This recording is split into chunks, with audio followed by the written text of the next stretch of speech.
Major funding for these broadcasts has been provided by grants from New York Community Bank, Capital One Bank, Eastern Consolidated, M&T Bank, Sterling National Bank, Meridian Capital Group, the Witkoff Organization, Ariel Property Advisors, Chase Commercial Term Lending, Chase Mortgage Lending, Perfect Building Maintenance, Genova Burns.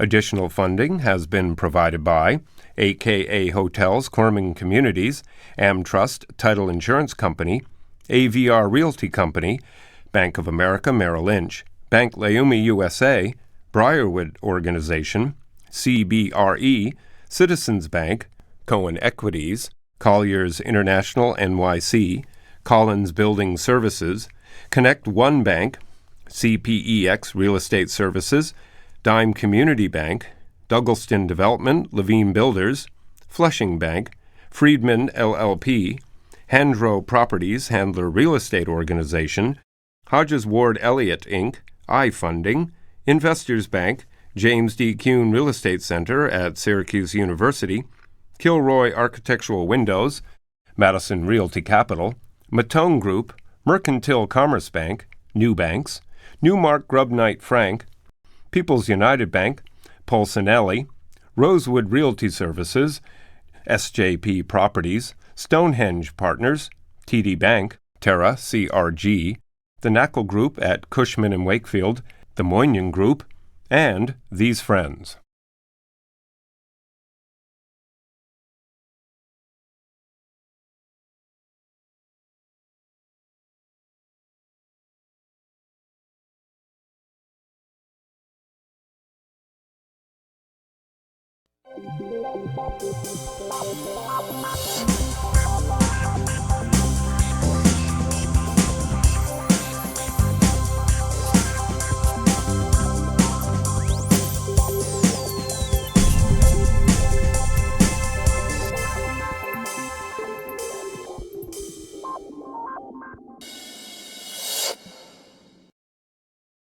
There's a variety of things happening in the states of New York and New Jersey with regard to transit-oriented development and housing for people. So today I've assembled this group of business leaders to provide their insight and provide you with information on TOD and residential development in the region. My guests include Seth Pinsky, who is the Executive Vice President of RXR Realty, Eric Witmondt, who is the CEO of Woodmont Properties, Debra Tantleff, who is the Principal and CEO of Tantum Real Estate, and Andrew Marshall, who is the President and COO of Roseland Residential Trust. So we have a lot of New Jersey, we have Westchester, and we have Long Island. Who wants to take the question of what TOD means, what a TOD is? I'll start. TOD stands for Transit-Oriented Development. However, in New Jersey, it really focuses on two different types of development. One that is really transportation-oriented for Manhattan commuters, and the other which is more suburban-oriented, where you have a downtown and a quality of life that the millennials and the empty nesters and baby boomers are looking to move to, and they want to surround themselves with a place to live, work, and shop. And it typically has a transit component to it, because that's what initially revitalized that downtown area to promote the businesses to be there, but it's not necessarily commuter-oriented on a day-to-day basis. Now, how is it different, would you say, in the Westchester market, if it is different? Well, I think that generally the consumers of the product are similar. The empty nesters and the millennials tend to be the people who are looking for this downtown walkable, diverse experience. Another actually demographic group is divorced parents who are looking to downsize but stay close to their families. In Westchester, just because of the length of the commuting time, you might have a slightly higher percentage of residents who are commuting into the city. But generally, it's the same story. It's people who want to stay in a certain area, want to live for various reasons in places outside of New York City, but don't necessarily want a completely suburban lifestyle. Now, what Roseland has done is you've taken certain properties which were in the past office buildings or surface parking, and you've built residential. Yeah, I mean, when Mack Cali acquired Roseland 4 years ago, one of the things on our list to get into was ascertaining whether suburban office properties were either non-performing or underperforming, or were located in towns that, even though they were performing, rezoning a certain portion of the land made sense to create a residential opportunity. So in Short Hills, we recently rezoned the parking lot of a 95% occupied suburban office building that's doing very, very well to build a 200-unit apartment job, a 250-key hotel, in exchange for a parking garage on the other side of the office building to replace all that parking. We have a couple other instances.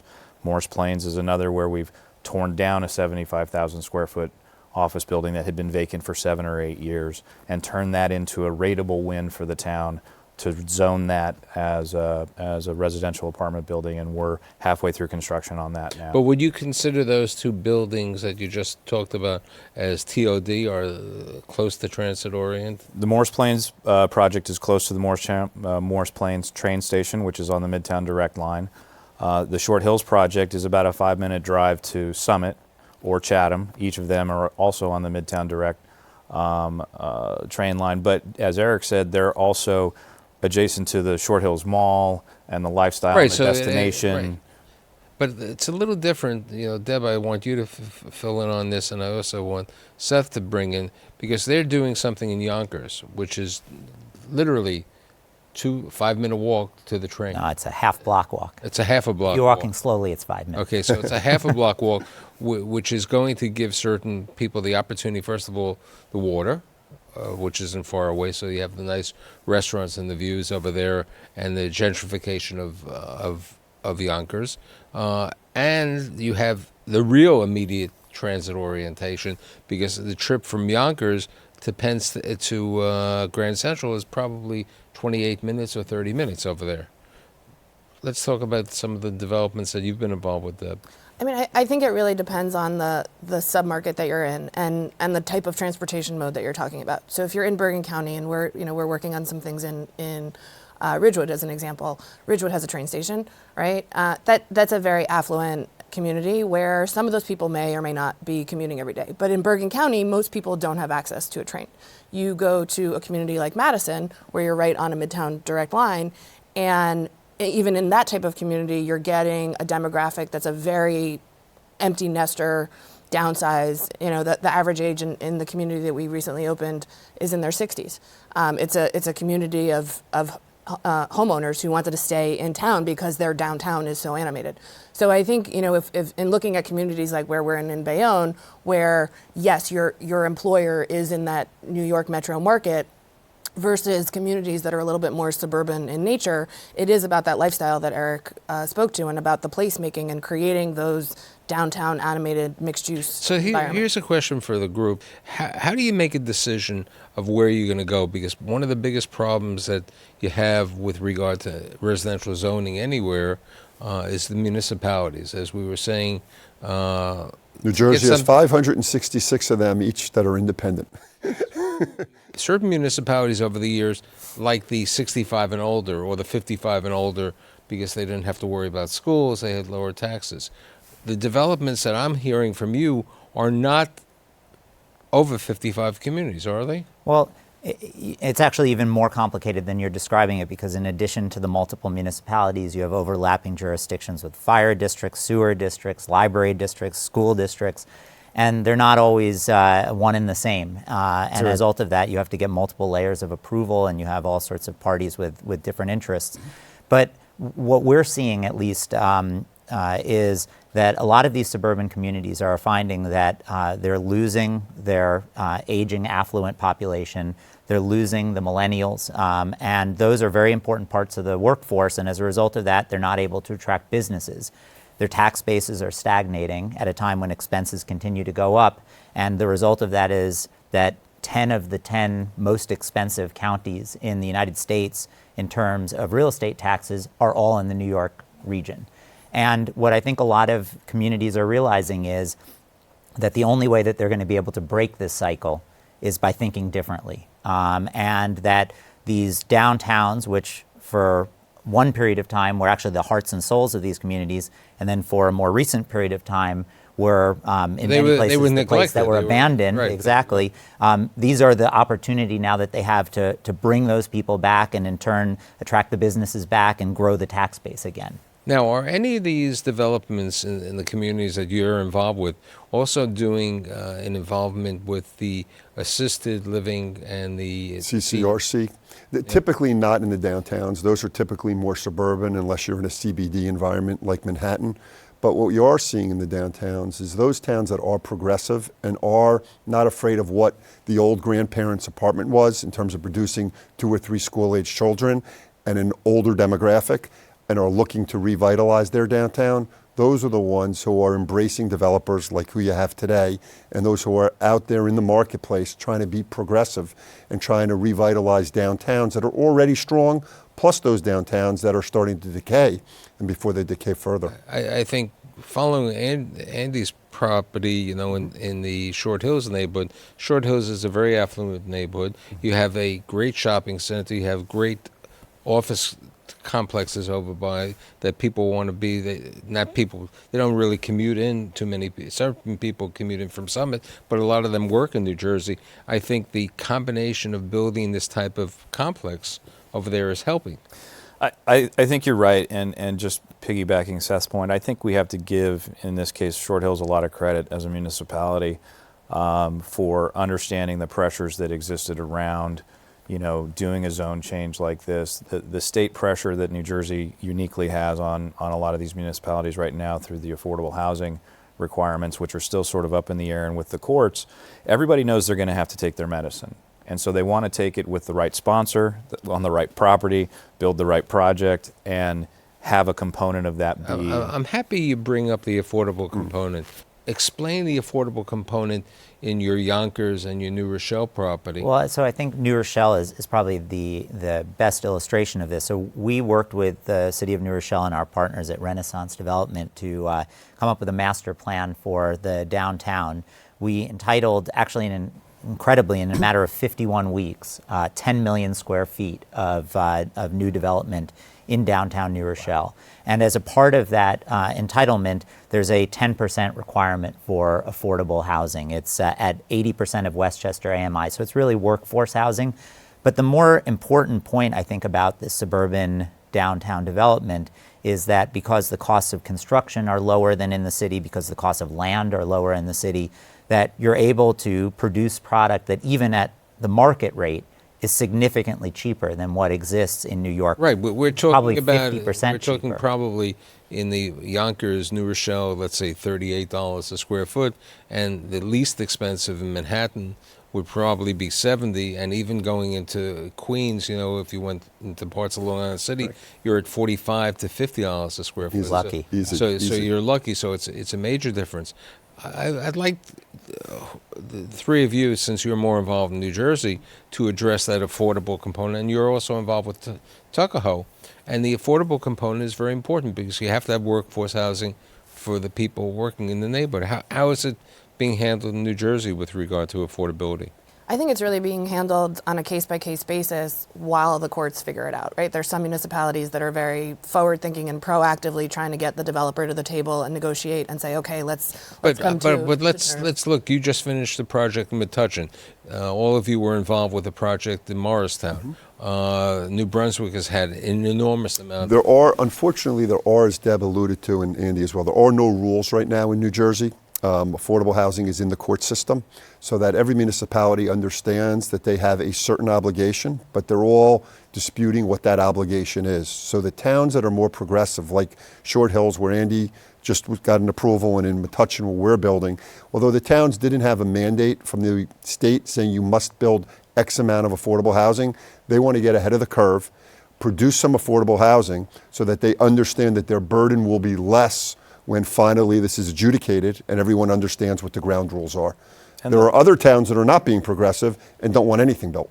And it's an interesting conundrum for every municipality because the concern over school-age kids and yet the requirement to provide affordable housing usually comes with a requirement to provide some 3 bedrooms. Exactly. And 3 bedrooms bring kids. So there's no way around But what that about issue. what about my issue with regard to the over 55? Mm-hmm. The developments that you're talking about are open to all ages, correct? Correct. They're not limited to a. They're not following the federal fair housing guidelines. However, the product is amenitized and is designed to be able to capture the empty nester or the divorcee, but it is not mandated. Right, but doesn't it's follow the also not guidelines. like you have in certain parts of Long Island and certain parts of New Jersey that the only way you can qualify is if you're over 48 or if Correct. you're over 55 years of age. That's So it's- correct.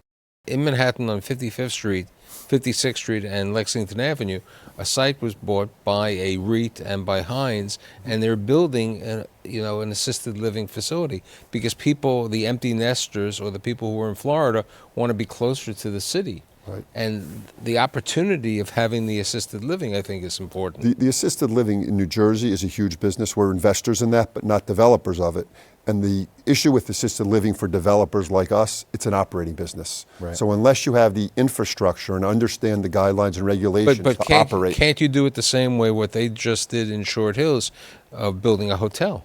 So if you build an assisted living, But the and then hotel will probably be managed outside of Roseland. okay, but what I agree. Right. So in the same manner, couldn't the assisted living be managed by a Bristol or someone else? Absolutely. Yeah. Okay, Absolutely. We have a suburban office campus site that we're working on, and it's a little premature to disclose to the municipality, but that's, it's 40 acres, it's 400,000 feet of empty office.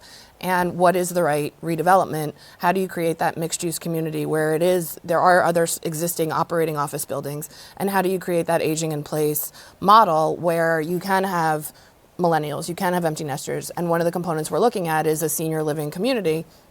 And the discussion with operators is, well, do you want this as a mixed income project where we're going to put your affordable housing component, or is this a memory care facility where it's $10,000 a month and insurance isn't covering any of it? I think that the nuance in terms of affordable housing and transit-oriented development is municipalities want to see affordable housing by transportation because the premise is that affordable housing income can't afford the extra mode of transportation and they need public access. So coming back to the comment you made about the planning and the zoning for it, in New Jersey, we still have the challenge that because we're creating these suburban TODs, we still have to build parking. So the conversations with the municipality become, what is my affordable housing obligation? How much parking do I really need to build here? Because how many of these people are really using the mass transit on a daily basis versus this is a very nice amenity that I'm going to use on the weekend? So those two very important financial factors of how much affordable housing and how much parking really impact the type of project that you're going to build in that suburban community. We bring up the word amenities. What amenities are we providing? I'm not talking about the residential amenities in the apartments. I'm talking what amenities are we talking with regard to the retail component or a healthcare component that are planned for, let's say, Garvey's Point or for New Rochelle or Yonkers? Well, the thing that people are looking for when they move into these communities is an urban or semi-urban environment, a place where you can walk and go out to eat, where you can walk and get your dry cleaning done, pick up some food. And so that's a very important part of our planning on these projects. In Yonkers, for example, we have about 40,000 square feet of retail. We're looking to have a mix of national retailers and local retailers, things like restaurants. In New Rochelle, we're building our first building, a 28-story building. We have 15,000 square feet of retail there. We have 10,000 square feet of a cultural space that we've agreed with the city to build to try to bring people downtown for entertainment. So it's really a mix. I mean, the goal ultimately for all of these downtowns is that they not only be bedroom communities and they not only be a place that you can come to shop and to walk in, but also eventually a place where people will want to work as well. And for us, the retail amenity mix really depends on a project-by-project basis where we are in the community. So in some communities, our retail might serve as an anchor to the downtown, and therefore national retailers and destination retail becomes more important. In most of our communities, we're trying to fit into the fabric of the downtown, and rather than building too much retail that cannibalizes the existing retail, we're trying to build retail that services our residents and activates our piazza or our storefronts in order to create more activity in Now, our life. are you subsidizing the retailers? We're not having to subsidize the retailers, fortunately, in the downtowns that we're in. But I'll give you actually another example of an amenity in Garvey's Point in Glen Cove. We're building several acres worth of public parkland and open space.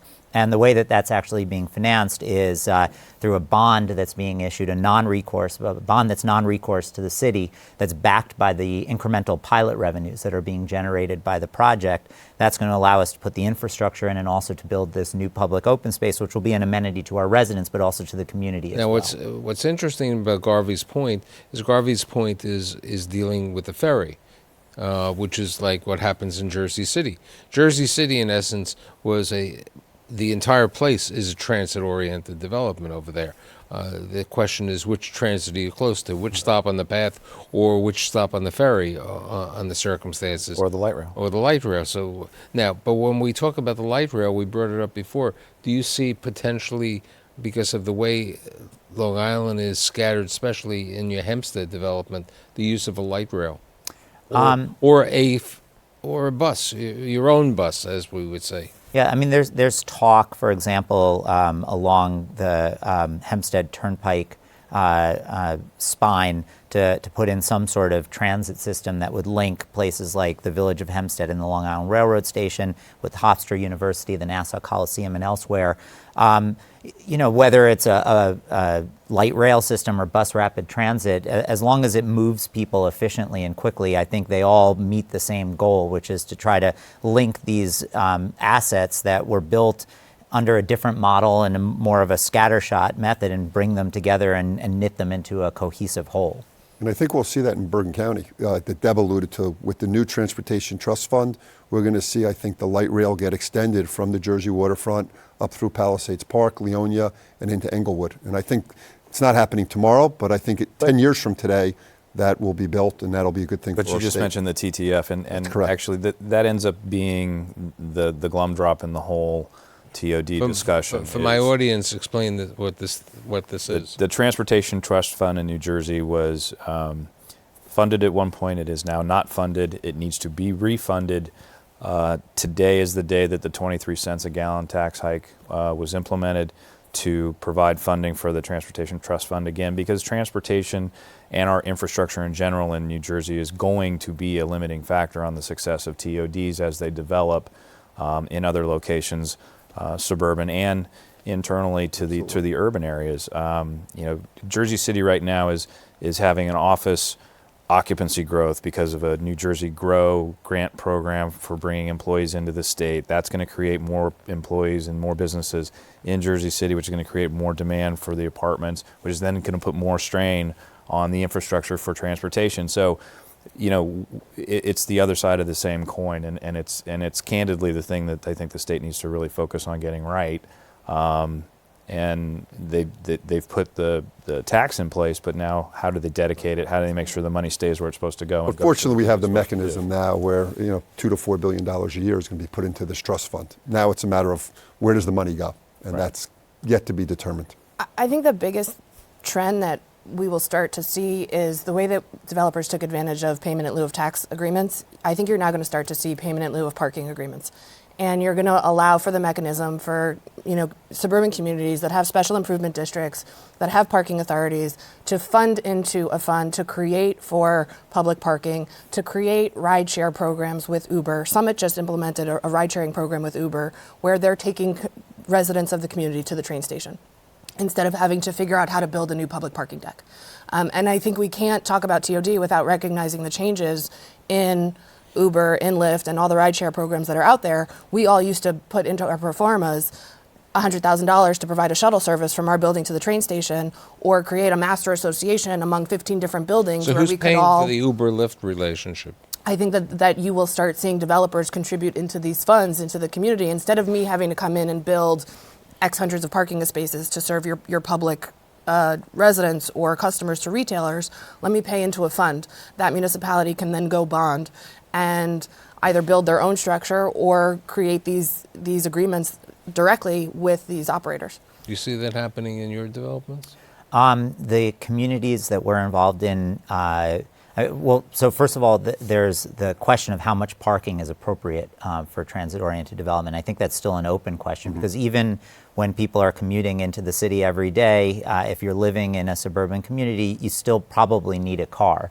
And so you want to make sure that you're providing adequate parking. The communities, though, that we're in do provide for the opportunity to pay into a fund to pay either for public parking or other sort of mitigation. But many people today, especially in different communities, are really not, people aren't using cars as much. They're using zip cars or they're using other access to the I community. think you're seeing that with the millennials, but a lot of people are not willing to give up their car. Right, but you see especially with the empty nester. millennials in many cases. The millennials Okay, are the millennials definitely have progressive. No problem, okay? Absolutely. So that's a big thing. And you know what happened in New York in 2009 was a change with regard to two bike racks, one bike rack for every two apartments. Correct. So that's what happened over here. Are you? I mean, We're creating in all of our communities bike rooms and bike racks because that's absolutely something that all of the residents are demanding to see.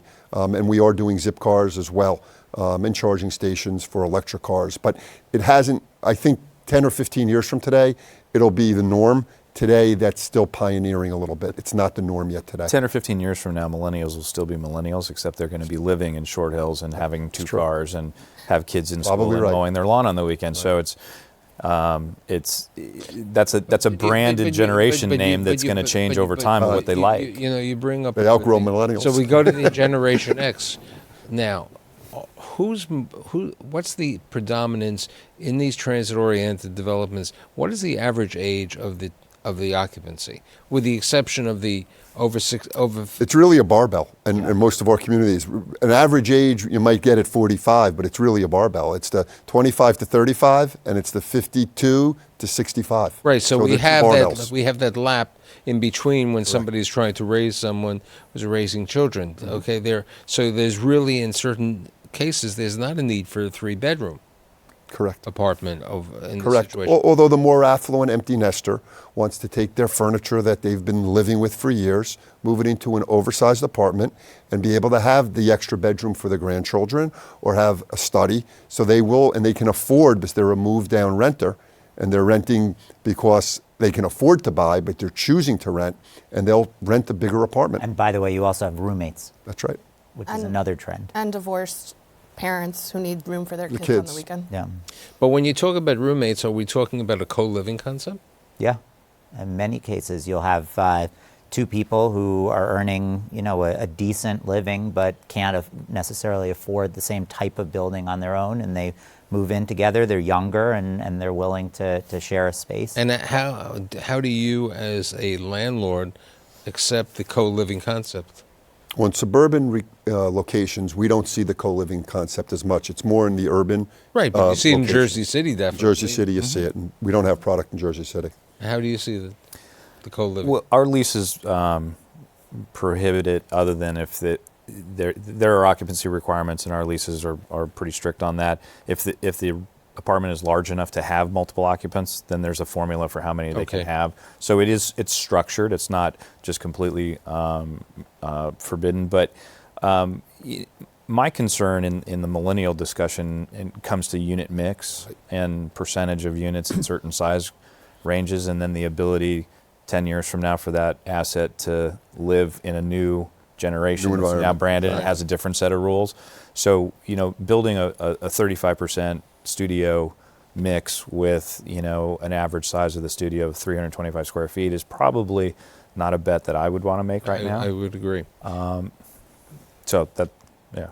But I think in conclusion, I believe transit-oriented developments are continuing to grow more and more. Developers are taking the initiatives. The municipalities are becoming more open. I'm not saying everyone's agreeing, and I think it serves a dire need, because we need housing in the community. I'd like to thank Seth, Eric, Debra, and Andy, and I'll see you next week.